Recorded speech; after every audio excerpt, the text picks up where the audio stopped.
In the original video, I mentioned that I purchased a tool-only option for this saw. I did not purchase the full kit that came with the battery, the charger, and the pack-out case. In that option, when you get the full setup, you actually get the XC 6.0 high output battery. Now, I don't have a high output 6.0, but I do have this high output XC 8.0. In the original video that I will leave a link to in the description, I actually utilized this battery, the XC 5.0. I think the output between those two batteries is such that it will make a difference in the outcome. I have that same piece of lumber, that 2x12 pine, and I'll hook that up and we'll try the cuts with both batteries to see how it compares. First up is the XC 5.0. This is the battery that I used in the original video, and I wanted to show that the battery is fully charged. The setting on the motor in terms of RPM is at 6, the highest setting. And so we'll go first with this one to see how the power compares. Now, this time I will actually use the dust collection because I did have a lot of dust the last time. So if you want to see the saw sound and how loud it is, you can look at the original video to capture that. But this time I'll hook the dust collection up for this first cut.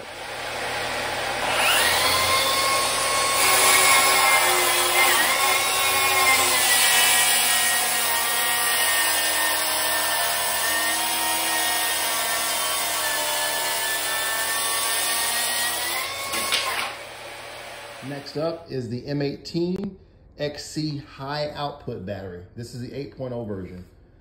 Again, this one is fully charged as well. The settings have not changed on the saw.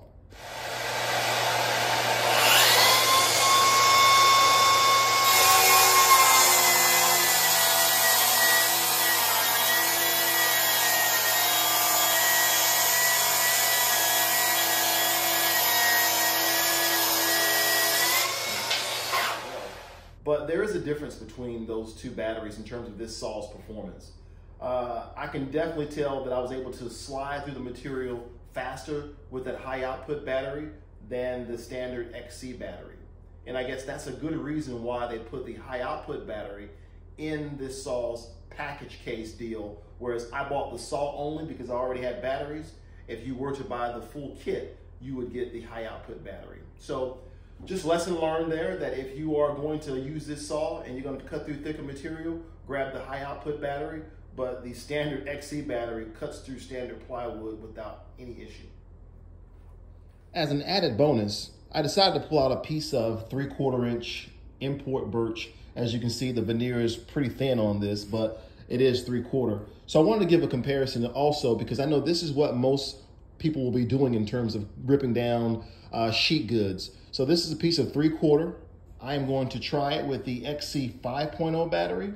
And then again, like I did on the pine, that 2x12 piece of pine, I'm going to use the high output battery so we can compare and see the power of the saw.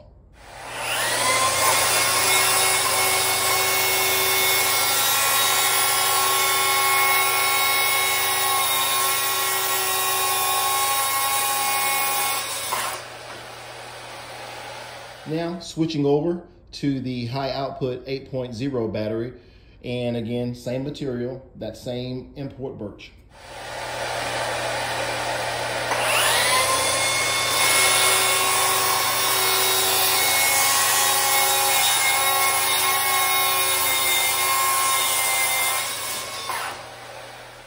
So hopefully the video was able to capture what this saw is capable of.